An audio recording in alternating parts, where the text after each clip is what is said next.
but does she have things that cannot be denied? I mean, he She left the courtroom with a big box of files yesterday. I mean, who knows what was in it? Well, who knows? Who knows what's in that? So it's that, and remember his level of denial. This letter, the letter that the Journal published is certainly convincing. Right time, right place, right characters. Well, and it stands to reason that someone would have a copy of it. And plus, the Journal is publishing it. The Journal doesn't publish things that it hasn't taken a fairly close look at, and especially understanding that Trump might well come after them. So, but even in that case, what did Donald Trump say? Nothing to do with me. I don't see. This wasn't me at all. I don't know where this came from.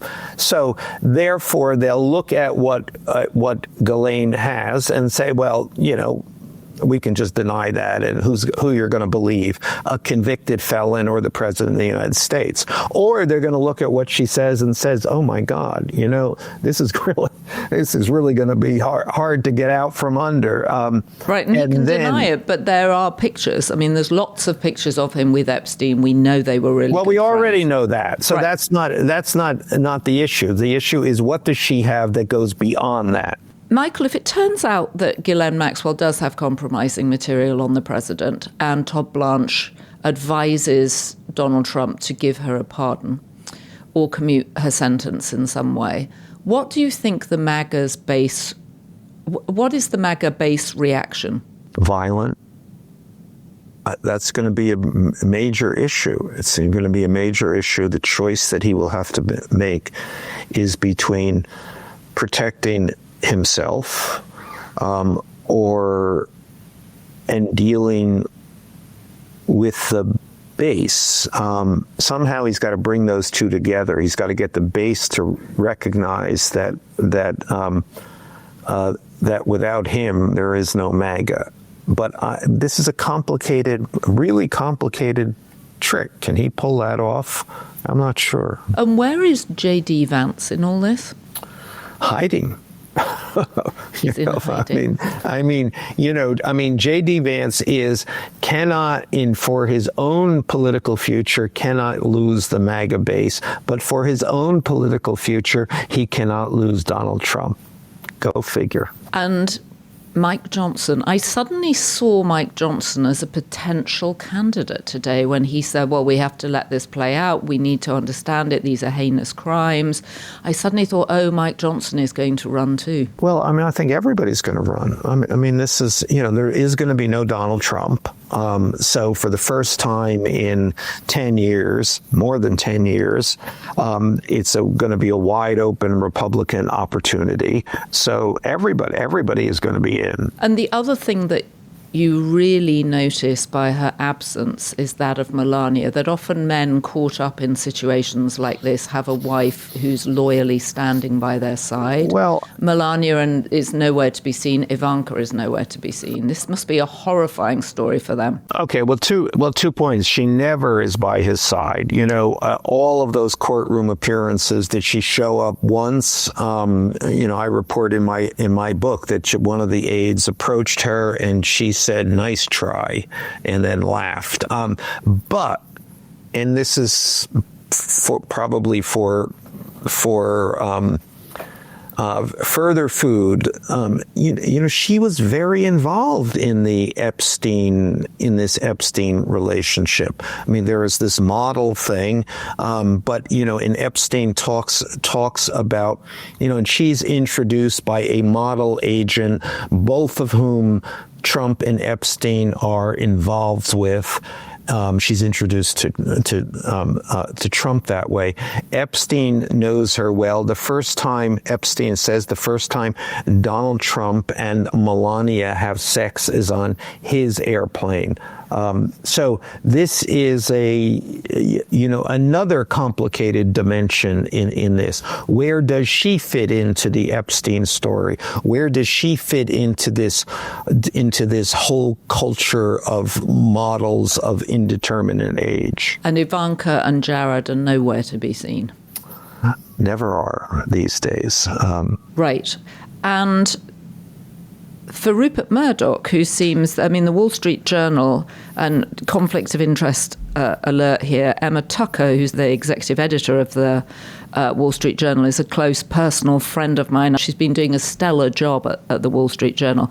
But what do you think of Trump's very aggressive lawsuit against them? I mean, he's suing them for libel. They've banned them. Well, he sues everybody. I mean, he sued the New York Times a number of times. Of course, and he's just settled with ABC and he settled with Paramount. But draw a distinction though, because it's important. It's important here. This is Donald Trump's playbook. You sue, and litigation for Donald Trump is not necessarily about winning in court. It's about a headline. It's about staking his moral claims. I am going to sue. I mean, he sued all his life. That's what he does. The fact that these lawsuits against media organizations by Donald Trump are routinely tossed doesn't make any difference. Because they have two effects. They get the headline, I'm a victim, I'm wounded, and they send a chill to other organizations. In the last number of months, he's settled with two major media organizations, ABC and CBS. These were specious lawsuits that would have been dismissed if these organizations had pursued them. Instead, they settled. They settled because their parent companies had other interests before the government. They said this was a kind of, let's say it was a kind of bribe. And in fact, the settlements, $15 million in one case, $16 million in another case, goes to Donald Trump, not to the government of the United States. Now, Rupert Murdoch, who has been doing this for more than 70 years, does not settle these kinds of lawsuits, especially specious ones that he is going to win. And so I would say the purpose is for, as I said, it's to make a headline and to send a chill to other media organizations. But in Donald Trump's inimitable fashion, he recognizes a weakness here. And he has been going around saying to people, Rupert, who is 94, is going to die any minute. And his son is a weakling.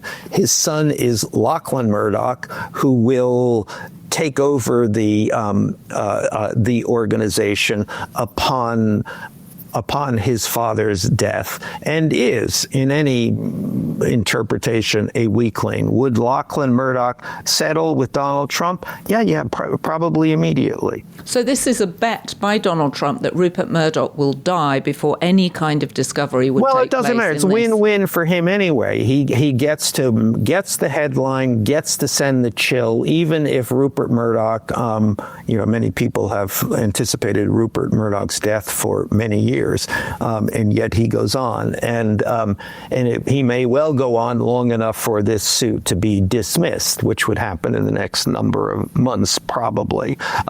But cream on top, if he dies, Lachlan might well settle, and Donald would collect. Well, we should certainly do another episode on Donald Trump and Rupert Murdoch's relationship. But I just want to revisit one final point before we eventually meet again very soon, I hope next week, to figure out what on earth the conversation has been with Todd Blanche and Ghislaine Maxwell. But the Tulsi Gabbard of all this too, the sudden creation or the sort of revisiting of the Russia story and the implicating of President Obama, and then Obama unusually reacting to it.